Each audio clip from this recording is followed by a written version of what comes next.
Nous sommes le 18 juillet, il fait à l'extérieur environ 25 degrés, un grand soleil. Et j'enfile aujourd'hui ma doudoune, ma polaire et mes gants de ski car je me dirige vers la Suisse pour aller escalader des glaciers. Pas vraiment escalader des glaciers parce que on va descendre dans une crevasse. Donc on va les désescalader en soi. Ma mère est ravie. J'ai un ami avec qui on s'appelle pas souvent, mais à chaque fois qu'on le fait, je suis sûre de partir dans une aventure rocambolesque. Bonjour Antoine. Salut Louane. Aïe aïe aïe. Cet ami, vous commencez à le connaître, c'est Antoine de la chaîne Antoine vs Science. Ensemble, on est déjà parti observer les plus grosses vagues du monde à Nazaré au Portugal et on a failli mourir dans une tempête.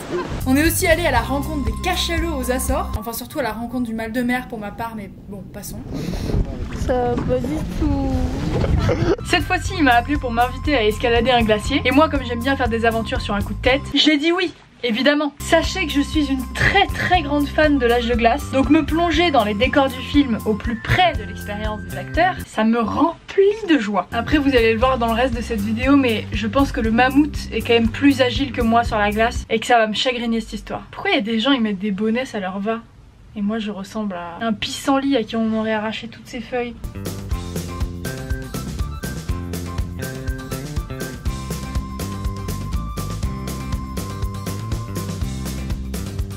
C'est fou parce que depuis qu'on est parti aux Açores et qu'on a fait du bateau et que je me suis rendu compte que j'avais mal de mer de façon sévère, mon oreille interne est complètement désorientée. Le moindre tanguement me donne envie de mourir. Cette séquelle irréversible, elle est arrivée la dernière fois que j'ai fait un voyage avec cette même team. Donc je me demande cette fois-ci ce qui va m'arriver. Justement, cette team que vous connaissez déjà un peu aussi, il s'agit de Gaspard et Julien. Et pour l'occasion, s'ajoute à nous un guide de montagne qui s'appelle Florent, car on n'escalade pas un glacier sans quelqu'un qui s'y connaît, les enfants. Merci beaucoup de nous amener à l'aventure.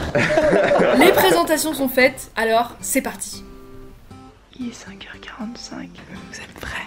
C'est parti. Gros, j'ai oublié de mettre de la crème solaire. Mais il en a pris, c'est bon. Bien joué. Je suis un peu ta maman dans cette histoire.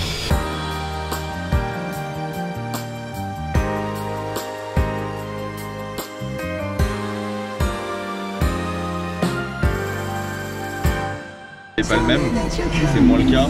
Par exemple, si ça l'intéressait. La première étape, c'est d'acheter des lunettes de soleil. Moi, je suis pas du tout lunettes de soleil. Le guide il m'a dit il en faut, mais moi, je ne fais vraiment pas du tout ce genre de truc. Je vais vraiment prendre les moins chers. Et du coup, je vais ressembler à rien du tout, ça va être terrible.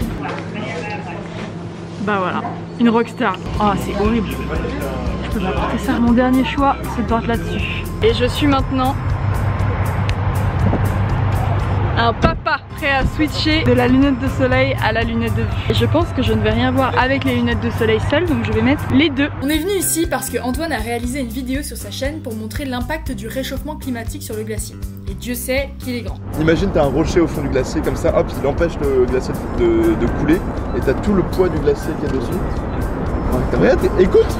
Sauf que nous dans la bande, on n'est pas trop des scientifiques. Ça trop bague de science. Oh là là. Oh putain.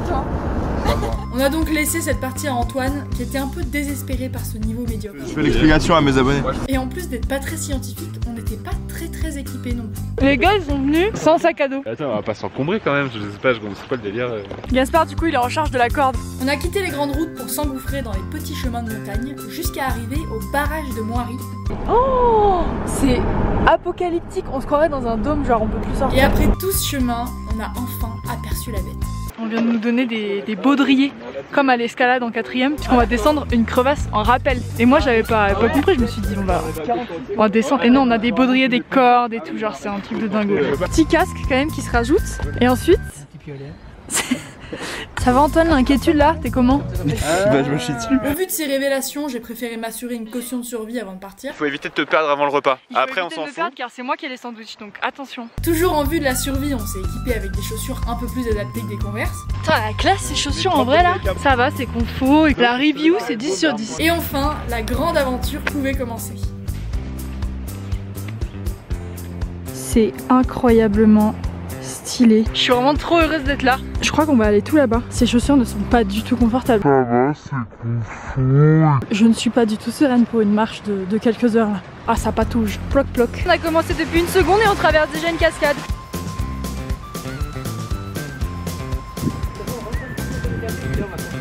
Je vais peut-être mourir, mais au moins j'aurai pas de coup de soleil. Ça, c'est la limite de l'ancien glacier. C'est-à-dire qu'en quelques années, tout ça a fondu. Et c'est terrifiant. Alors ça s'appelle une moraine. Avant, quand le glacier il était là, Bah, au bord du glacier, il y a un amas de terre, de gravier, de cailloux.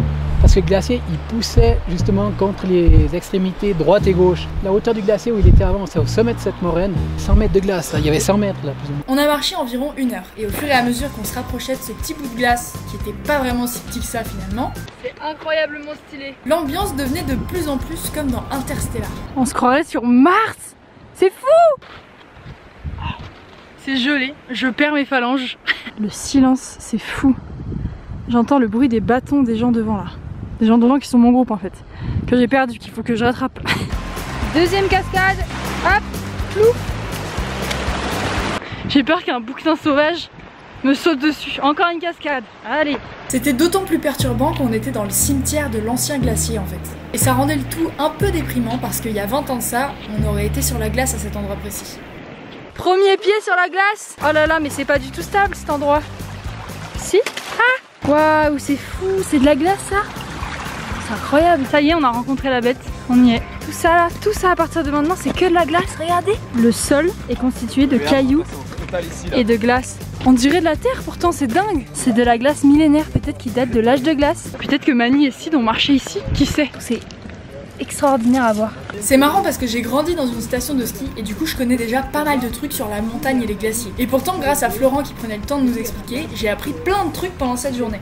C'est fou, il y a des rivières de glace quoi. Par exemple, j'ai appris que pour aller sur un glacier, il faut toujours y aller en été. Le bruit de nos pas, c'est fou. Ça craquelle.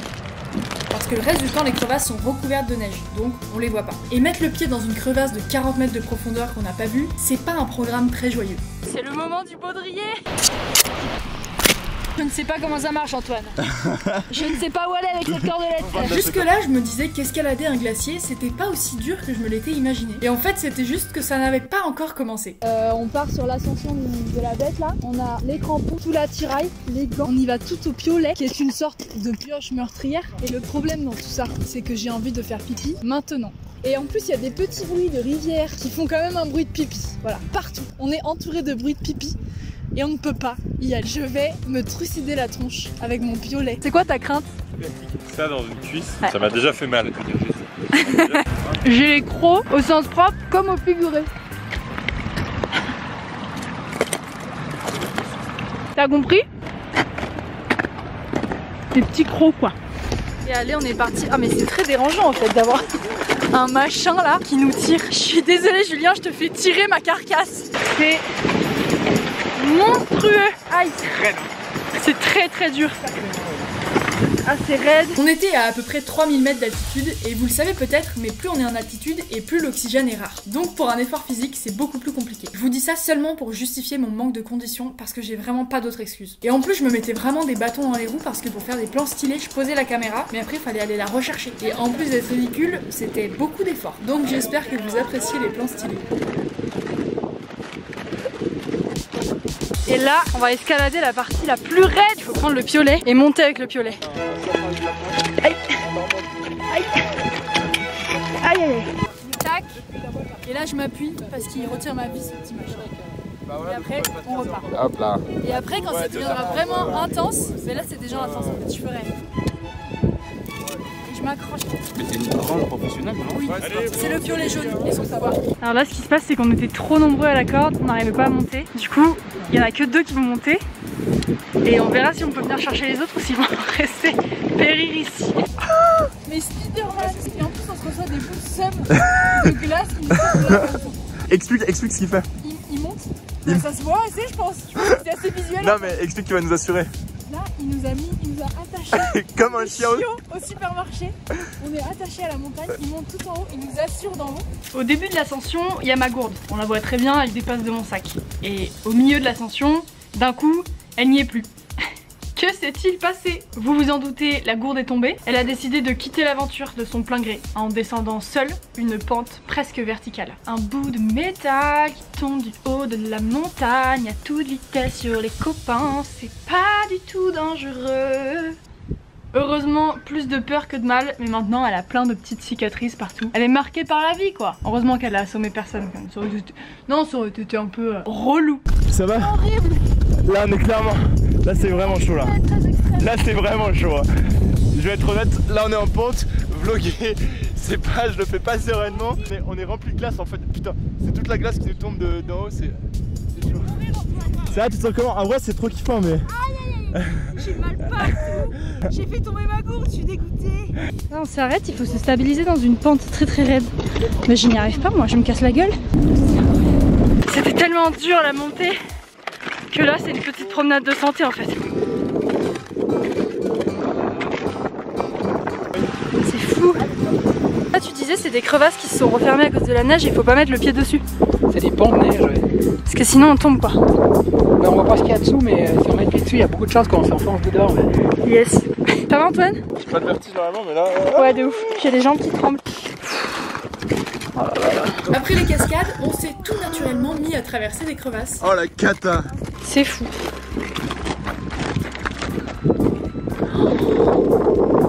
Regarde-nous entourés de crevasses. On traverse la crevasse là. Et c'est vraiment la cata. Oh putain. Ah! Ok, on va y aller pépère, ok? Fais gaffe, la corde derrière le pied. Je fais comment la corde là? Merde, attends, Reste la corde d'en haut. attends. Faut que la corde soit d'en haut. Voilà. Oh, les petits bouts qui tombent là, ça me donne le vomi. Tu fais vraiment un grand pas jusqu'ici, ok? Ok. Regarde la rive.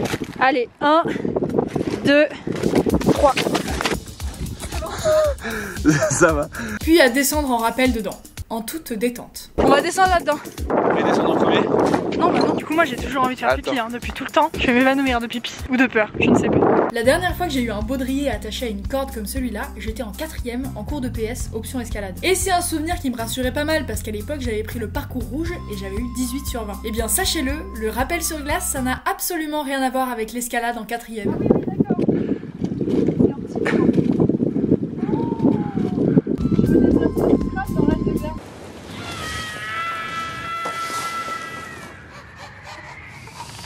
Bien joué. Voilà, bientôt 2 heures qu'on est là. Après l'exploration de la crevasse, il y a vraiment une confiance toute nouvelle qui est née.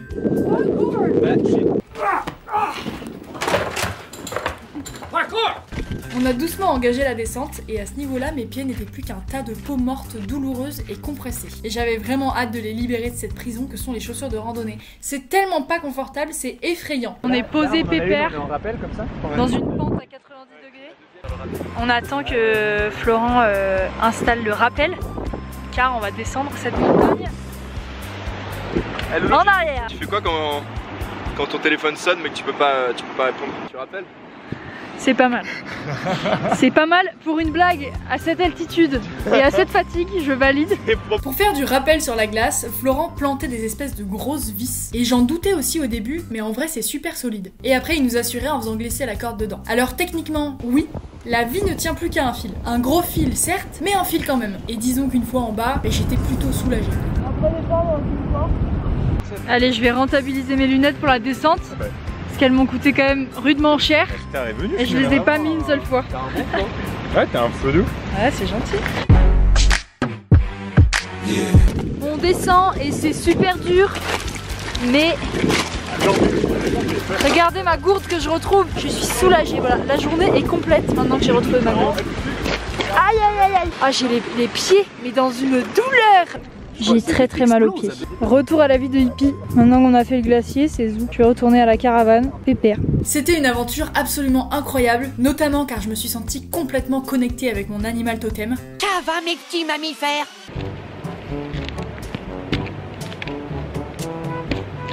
C'était quand même une expérience teintée d'un peu de mélancolie parce qu'on n'est pas sûr que dans 10 ans ce genre de monument de la nature existe encore. Et c'est pas très joyeux. Mais je suis quand même trop contente d'avoir pu partager ça avec vous. Si ça vous a plu, n'hésitez pas à vous abonner et dites-moi en commentaire dans quelles aventures vous aimeriez qu'on s'embarque la prochaine fois. Si vous avez des idées, on est grave preneurs.